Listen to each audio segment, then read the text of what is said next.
اس کو دل سے نکالنے کے بجائے اور دنیا کو ہم قلب میں ڈالتے جا رہے ہیں، جماتے جا رہے ہیں، جگہ نہیں بھی ہے تو اور اس کو جگہ بنا بنا کے دنیا کو ڈالتے جا رہے ہیں۔ لہٰذا حضور نے فرمایا یہ دنیا کی جو محبت ہے یہ بڑی خطرناک ہے، یہ جو ہے حرص کبھی ختم ہونے والا نہیں، انسان مر جائے گا لیکن اس کی حرص و ہوس کبھی ختم نہیں ہوگی، جب تک کہ اس کے قلب کا تصفیہ نہ ہو، اس کو کوئی اللہ والا نہ ملے، وہ اللہ والے کی صحبت میں رہ کر دل سے دنیا کی محبت کو نہ نکالے، اس وقت تک اس کا دل پاک نہیں ہو سکتا۔ لیکن پاک ہوگا کیسے؟ حضور آگے فرماتے ہیں وَيَتُوبَ اللَّهُ وَلَن يَمْلَأَ فَاهُ إِلَّا التُّرَابُ۔ دیکھو حضور آگے فرماتے ہیں سوائے قبر کی مٹی سے اس کا منہ کبھی نہیں بھرتا، بول رہے ہیں۔ یعنی پتا کیا چلا کہ وہ جو دنیا کی حرص ہے نا، ایک وقت پہ جا کے وہ ختم نہیں ہوتی۔ چلو بھئی ایک عمر کے بعد دل سے دنیا کی محبت نکل جاتی، ایک ایج آنے کے بعد، انسان ایک منزل پہ پہنچنے کے بعد، ایک اتنا اماؤنٹ کما لینے کے بعد دل سے دنیا کی حرص چلے جاتی کیا؟ نہیں جاتی۔ آقا کیا قاعدہ دے رہے ہیں؟ قبر میں چلے جائے گا بندہ، قبر کی مٹی جب اس کے منہ پہ ڈال دی جائے گی اس وقت تک اس کی دل کی دنیا کی حرص نہیں مٹتی، نہیں جاتی۔ ایک اور حدیث میں حضور فرماتے ہیں ابن آدم یعنی انسان بوڑھا ہوتا رہتا ہے لیکن اس کے اندر دو چیزیں جوان ہوتے رہتی۔ ہم سمجھتے ہیں انسان بوڑھا ہو رہا، انسان نہیں بوڑھا ہو رہا، انسان کبھی بوڑھا ہوتا ہی نہیں، ناممکن ہے کہ انسان بوڑھا ہو جائے۔ انسان کا جسم بوڑھا ہوتا ہے، انسان کو جو جسم اللہ نے دیا نا، یہ جسم بوڑھا ہوتا ہے، انسان بوڑھا نہیں ہوتا۔ حضور فرماتے ہیں انسان جو بوڑھا ہوتا ہے لیکن دل کے اندر اس کے دو خواہشات، دو تمنائیں، دو چیزیں، دو عادتیں جوان ہوتے رہتی ہے۔ جتنا وہ ادھیڑ عمری کی طرف بڑھتے رہتا ہے اتنا یہ چیزیں جوان ہوتے جا رہی، جتنا وہ ضعیف العمری کی طرف بڑھ رہا اتنا یہ دو خواہشات اس میں جوان ہوتے جا رہی۔ تو جو بوڑھے ہیں زیادہ تر عام طور پر یہ قاعدہ حضور فرماتے ہیں کہ ان کے اندر یہ دو چیزوں کی خواہش بڑھتے رہتی، جوان ہوتے رہتی، جسم بوڑھا ہوتا لیکن یہ خواہشات جوان ہوتے رہتی۔ کیا ہے دو چیزیں؟ حضور اکرم صلی اللہ علیہ وسلم فرمایا حب المال و طول العمر، ایک مال کی محبت، دوسرا زیادہ جینے کی خواہش۔ اب یہ دو چیزیں جوانوں میں بھی ہے بوڑھوں میں بھی ہے، ایسا نہیں کہ جوان اس سے بچے ہوئے ہیں۔ حضور نے ایک قاعدہ بیان فرمایا کہ عام طور پر بوڑھوں میں یہ دو چیزیں زیادہ ہوتی ہیں، جوان میں بھی ہوتی ہی ہیں، بوڑھوں میں زیادہ ہوتی ہے۔ جتنا عمر بڑھتے رہتی اور مال کما لو اور مال کما لو، تو یہ جو مال کی محبت ہے یہ کبھی نہیں جائے گی جب تک کہ آپ کو کسی اللہ والے کی صحبت اور نسبت نصیب نہ ہو۔ اور اگر کسی کی صحبت نہیں ملی، اللہ والے کی صحبت نہیں ملی جو آپ کے تزکیہ کر سکے، جو آپ کا تصفیہ کر سکے، جو آپ کے قلب سے دل کی دنیا سے محبت کو نکالے، دنیا کی محبت کو، مال کی حرص کو نکالے، اگر ایسے کی صحبت نہیں ملی تو ہوگا کیا؟ قبر کو پہنچ جائیں گے لیکن یہ ہونے والا نہیں ہے، محبت اس کی نہیں نکلتی۔ آگے حضور نے اشارہ دے دیا کہ اگر دل سے دنیا کی محبت نکالنا تو کیا کرنا؟ وَيَتُوبَ اللَّهُ عَلَى مَن تَابَ، ہاں جو توبہ کر لیتا ہے اللہ اس کی توبہ کو قبول فرماتا ہے۔ تو پتہ چلا کہ توبہ سے اس کی محبت نکالی جاتی ہے، اور توبہ کا عملی طریقہ بیعت کرنا ہے۔ یہ جو پیران عظام کے ہاتھ پر بیعت کرتے ہیں یہ توبہ ہے، اس کو بیعت توبہ کہتے ہیں۔ توبہ کا عملی طریقہ ہے، توبہ کا عملی تو تسبیح لے کے ہم پڑھ لے کے یا کلوں کو مار لینے سے توبہ نہیں ہوتی۔ عملی طریقہ اس کا یہ ہے کہ کسی اللہ والے کو ہم گواہ بنا کر، کسی متقی پرہیزگار شخص کو گواہ بنا کر اس کے ہاتھ پر توبہ کرے، یہ توبہ کا سنت طریقہ ہے جو صحابہ کرام سے چلتا ہوا آ رہا ہے، جس کو بیعت کہتے ہیں۔ تو آگے توبہ کا ذکر کر کے حضور یہ اشارہ دے رہے ہیں جب تک وہ بیعت نہیں کرے گا اور توبہ نہیں کرے گا اس وقت تک وہ دل کی محبت، دنیا کی محبت دل سے مٹنے والی نہیں۔ تو اس میں اشارہ ہے بیعت کی طرف، تو کسی اللہ والے سے رجوع رہیں، اس سے بیعت کریں، اس سے اپنے قلب کی پاکی لیتے رہیں، اس سے اپنے نفس کا تزکیہ کرواتے رہیں۔ وہ ہمارے باطنی گناہوں کو جانتا ہے اور جان کر ہمارے باطنی گناہوں کو دور کرنے کی کوشش کرتا ہے۔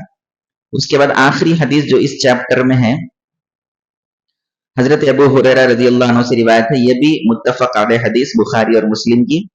حضور اکرم صلی اللہ علیہ وسلم ارشاد فرماتے ہیں یضحک اللہ سبحانہ وتعالی الی رجلین، اللہ تعالیٰ دو آدمیوں کو دیکھ کر مسکراتا ہے۔ اللہ مسکرانے سے پاک ہے، وہ ہماری طرح مسکراتا نہیں۔ مسکرانے کا مطلب کیا ہے؟ اللہ اس سے راضی ہو جاتا ہے، اللہ اس سے راضی ہو جاتا ہے اور اس کو اپنے عذاب سے بچا لیتا ہے، جنت میں داخل کرتا ہے، یہ مطلب ہے۔ لیکن لفظ آیا مسکرانے کا، اللہ تعالیٰ دیکھ کر مسکراتا ہے کہ کیا ماشاءاللہ، اللہ تو ماشاءاللہ نہیں بولتا لیکن میں بول رہا ہوں، ہم کسی کو دیکھ کر کیا بولتے؟ کوئی چیز اچھی دکھی تو ماشاءاللہ، مسکراہٹ زبان پہ آ جاتی،